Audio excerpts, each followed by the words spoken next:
আমি 4 এর পড়ার মধ্যে আসি। প্রথম হলো গাড়ির মধ্যে খুলে ফার্স্ট যেটা শুরু করা হলো cardiac output, venous return. Cardiac output কি? এটা হলো আচ্ছা কার্ডিও ডাইনামিক্স লিখছে। এটা হলো কার্ডিও মানে হার্ট রিলেটেড, ডাইনামিক্স মানে এমনি ডাইনামিক্স মানে বোঝাই ডাইনামিক এনার্জি টাইপের কিছু বোঝায়, মানে মেকানিক্যাল ইভেন্টগুলো বোঝায় মেনলি।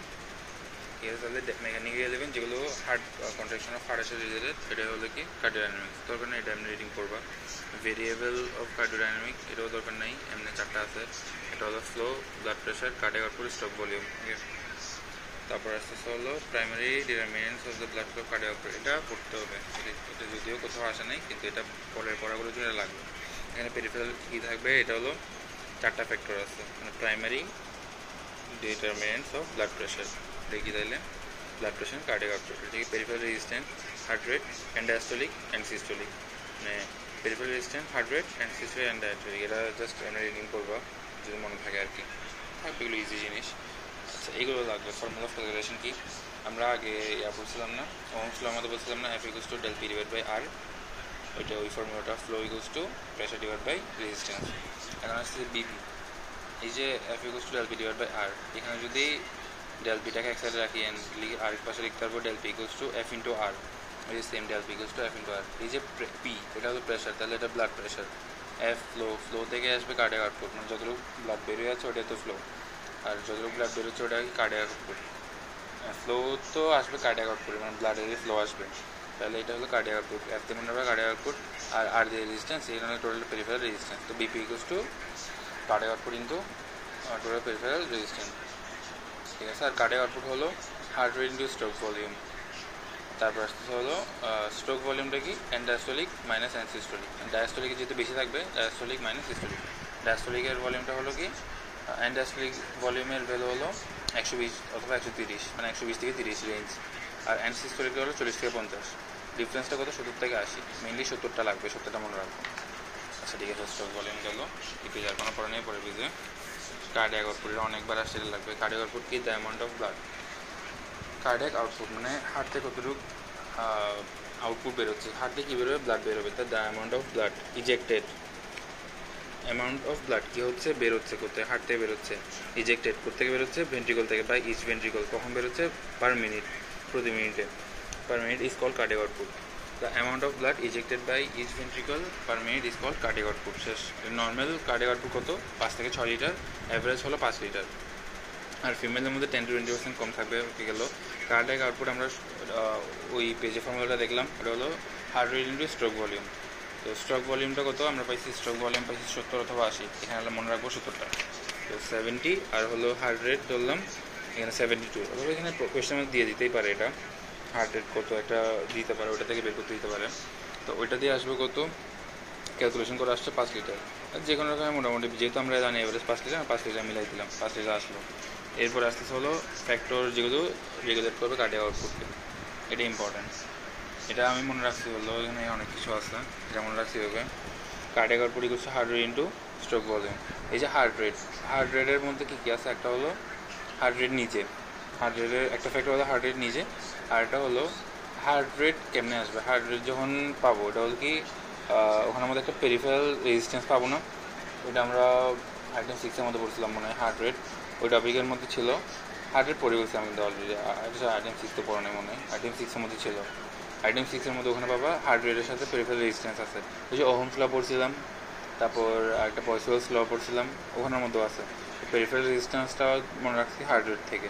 আর স্ট্রোক ভলিউমের মধ্যে কি? স্ট্রোক ভলিউমের জন্য কি লাগবে? ভেনাস রিটার্ন লাগবে। মানে ভেনাস যতটুকু ব্লাড আসার পরেই তো ওখান থেকে স্ট্রোক ভলিউম পাবো আমরা। ঠিক আছে, মানে স্ট্রোক ভলিউম হলো অ্যান্ডাস্টোলিক মাইনাস সিস্টোলিক। এখন ব্লাড যদি আসে এরপরে না সিস্টোলিক অ্যান্ডাস্টোলিক হবে। ঠিক আছে, আর এটা হলো কি? স্ট্রোক ভলিউম পাওয়ার জন্য আমাদের কী লাগবে? ফোর্স অফ কন্ট্রাকশন লাগবে, অবভিয়াসলি লাগবে এটা।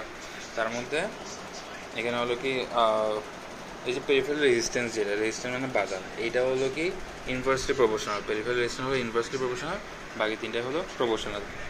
এখানে আসা শুরু করি ভেনাস রিটার্ন। এখন ভেনাস রিটার্ন যদি বাড়ে, তাহলে অ্যান্ডাস্টোলিক ভলিউম বাড়বে। যতটুকু ব্লাড আসা, যদি ব্লাড বেশি আসে তাহলে তো ডায়াস্টোলিক ভলিউমটা, মানে অ্যান্ডাস্টোলিক ভলিউম যেটা হার্টে জমা থাকে ভেন্ট্রিকলের মধ্যে, ওইটা বাড়বে। তাহলে ভেনাস রিটার্ন বাড়লে অ্যান্ডাস্টোলিক বাড়বে। অ্যান্ডাস্টোলিক বাড়লে অবভিয়াসলি স্ট্রোক ভলিউম বাড়বে, তখন কার্ডিয়াক আউটপুট বাড়বে।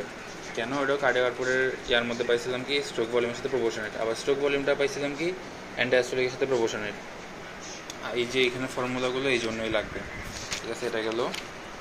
এরপর আসতেছে কি ভেনাস রিটার্ন এটা। আর ফোর্স অফ কন্ট্রাকশন কি, ফোর্স অফ কন্ট্রাকশন যদি বাড়ে তাহলে স্ট্রোক ভলিউম বাড়বে, তাহলে কার্ডিয়াক আউটপুট বাড়বে। অবভিয়াসলি যদি বেশি ফোর্স দিয়ে কন্ট্রাক্ট করি ওটা দিয়ে তো স্ট্রোক ভলিউম অবভিয়াসলি বাড়বে, মানে বেশি ফোর্স দিয়ে কন্ট্রাক্ট করছি তাহলে অ্যান্ড ডায়াস্টোলিক অ্যান্ড সিস্টোলিক এগুলো বেড়ে গেছে, তাহলে স্ট্রোক ভলিউমটা বেড়ে গেছে, তাহলে কার্ডিয়াক আউটপুট বাড়ে যাবে। আর যদি হার্ট রেট বাড়ে, কিন্তু কার্ডিয়াক আউটপুটের সাথে ডিরেক্টলি প্রপোর্শনাল ফর্মুলার মধ্যেই আছে, তাহলে হার্ট রেট যদি বাড়ে তাহলে কার্ডিয়াক আউটপুট বাড়বে।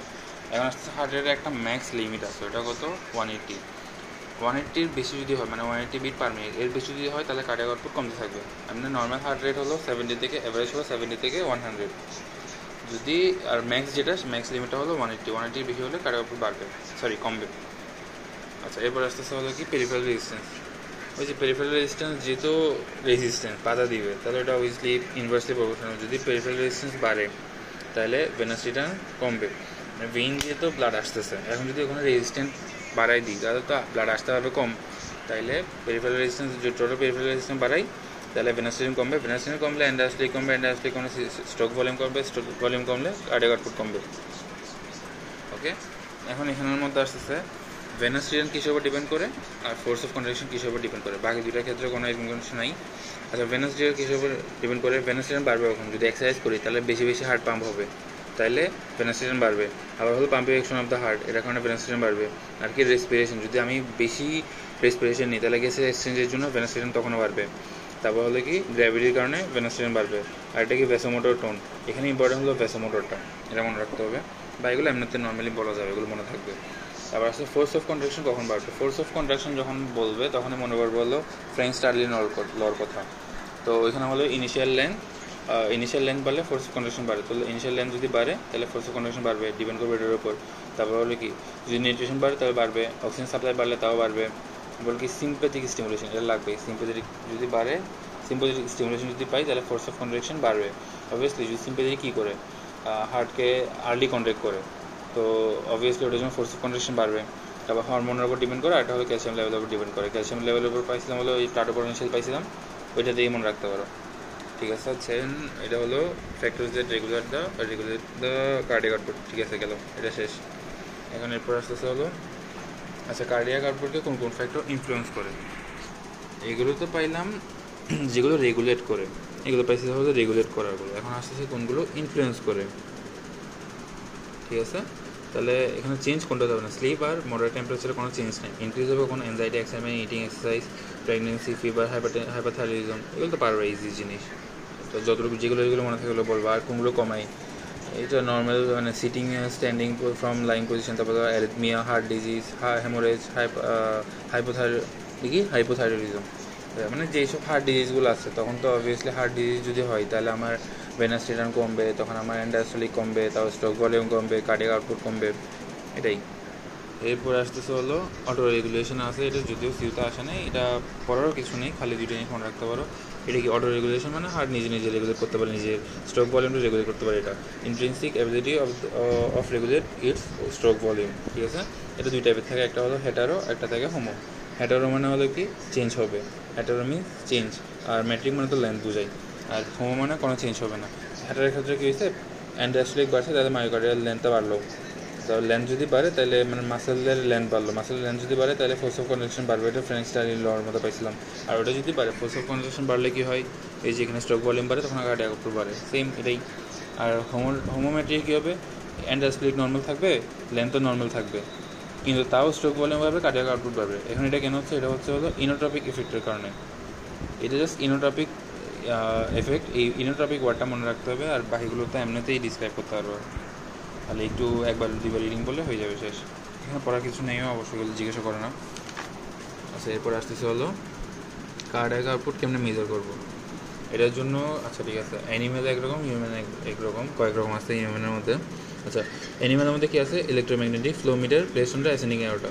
এখানে মনে রাখতে হবে কি, তাহলে অ্যানিমেলের ক্ষেত্রে করবো কি, অ্যাসেন্ডিং অ্যারোটার মধ্যে লাগাবো কি, লাগাবো electromagnetic flow meter, electromagnetic flow meter, এই তো ইলেকট্রোম্যাগনেটিক ফ্লো মিটার। ইসিজি পড়ছিল না, এই টাইপের করে কিছু একটা দিয়ে মনে রাখবো, এটা মুখস্থ করতে পারো, এই একটা ওয়ার্ড লাগবে খালি, এই ওয়ার্ডটা মনে রাখবো, অ্যাসেন্ডিং অ্যারোতে পারবে এমনিতে। তারপর হিউম্যানের মধ্যে কেমন করবো, এখানে মধ্যে অনেকগুলো আছে, অনেকগুলো লাগবেই না, 1, 2 আর 5 শিখবো।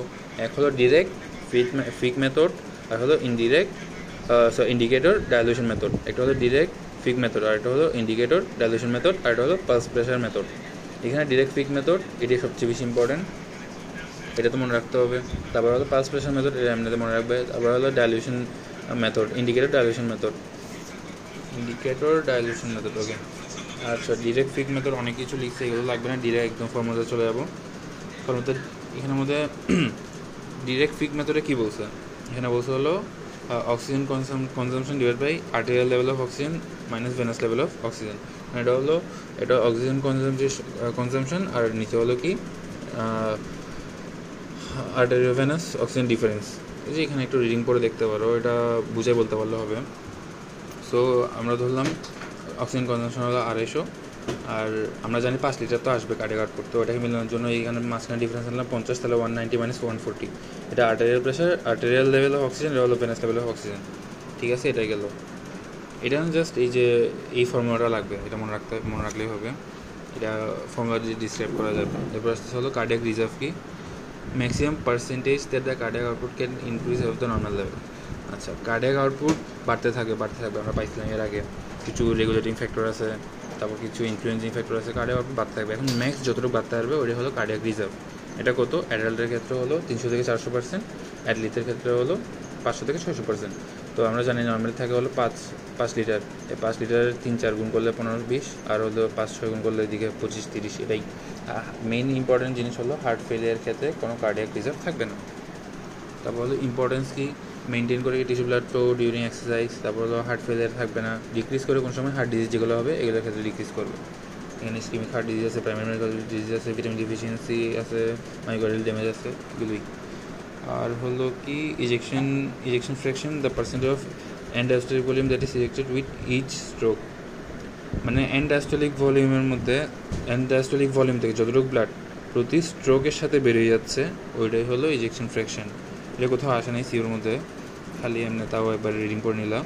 তার হলো কি, এটা পার্সেন্টেজ কত, 65%। ওকে, এটা গেল। এরপর আসতে হলো cardiac index.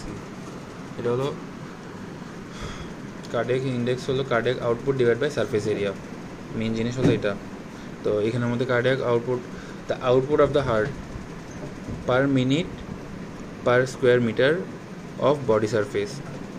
Cardiac output of the heart per minute per square meter of body surface is called cardiac index. ঠিক আছে, এটা কত, 3.2 litre per minute per metre square. এই যে 3.2 litre per minute per metre square যদি মনে থাকে তাহলে per minute per square metre এগুলো বলতে পারবো। এটাকে output of the heart, cardiac index থেকে এটা একটা আউটপুট, কার্ডিয়াক আউটপুট। ঠিক আছে, তারপর আসতেছে কি, এটা আচ্ছা বাচ্চাদের ক্ষেত্রে বেশি আর বড়দের ক্ষেত্রে কম, এজ যত বাড়বে এটা কমতে থাকবে। এরপরে আর কি আছে, আচ্ছা ইনোট্রপিক এগুলো দরকার নেই, এগুলো আসে না, কোথাও আসে না, অনেক আগে আসছে এগুলো, তাও একবার রিডিং করতে পারো চাইলে। এগুলো হলো ইনোট্রপিক, মানে এগুলো কিছু এজেন্ট, যে এজেন্টগুলো হলো কি ফোর্স অফ কন্ট্রাকশন বাড়াবে, মানে ফোর্স অফ কন্ট্রাকশনকে ইনফ্লুয়েন্স করবে, ওটা হলো ইনোট্রপিক। আর যেই এজেন্টগুলো হার্ট রেটকে ইনফ্লুয়েন্স করবে ওটা হলো ক্রোনোট্রপিক। আচ্ছা, ওইখানের মধ্যে আছে পজিটিভ নেগেটিভ আছে, এমনি রিডিং করতে পারো এই জিনিসটা, আর কিছু না, এটা লাগবে না। ক্যালসিয়াম আছে, ক্যালসিয়াম মনে রাখতে পারো, রিডিংয়ের মধ্যে ক্যালসিয়াম পড়তে পারো, ওদিকে প্রোস্টাগ্ল্যান্ডিন আছে, গ্লুকাগন আছে, আর নেগেটিভ মধ্যে বিটা ব্লকার। ক্রোনোট্রপিকের ক্ষেত্রে সেম, নেগেটিভ মধ্যে বিটা ব্লকার পড়বে, আর পজিটিভের মধ্যে পড়বে কি ডোপামিন, এপিনেফ্রিন, শেষ। এটাই যে হার্ট রেটকে ইনফ্লুয়েন্স করে তুমি জানো এমনিতে, ডোপামিন এপিনেফ্রিন এগুলোই তো হার্ট রেটকে বাড়াই। ওই যে ভেসোকনস্ট্রিক্টর, ডায়ালেটর, ওগুলো থেকে কয়েকটা আছে এখানের মধ্যে, ওগুলো বলতে পারলেই হবে। নেগেটিভের মধ্যে বিটা ব্লকার আছে, সেম এখানের মধ্যে ফোর্স অফ কন্ট্রাকশন কে বাড়াবে, কমাবে কে, বিটা ব্লকার, বাড়াবে K calcium. Force of contraction যদি ক্যালসিয়াম বেশি থাকে, প্লাটো পটেনশিয়াল আমরা পড়ছিলাম না, তো তারপর অ্যাকশন পটেনশিয়ালে পাইছিলাম আর কি। তো অ্যাকশন পটেনশিয়ালের সাথে আমরা ফোর্স অফ কন্ট্রাকশন রিলেটেড, তো যদি ক্যালসিয়াম থাকে তাহলে পজিটিভটা বাড়বে, আর ওদের বিটা ব্লকার তো কমবে, আর প্রোস্টাগ্ল্যান্ডিন, গ্লুকাগন এগুলো বাড়াবে, শেষ। এটাই। এরপর আসতেছে ফেনাস্টিরান, এটা আমি পড়ে দেন বুঝাচ্ছি।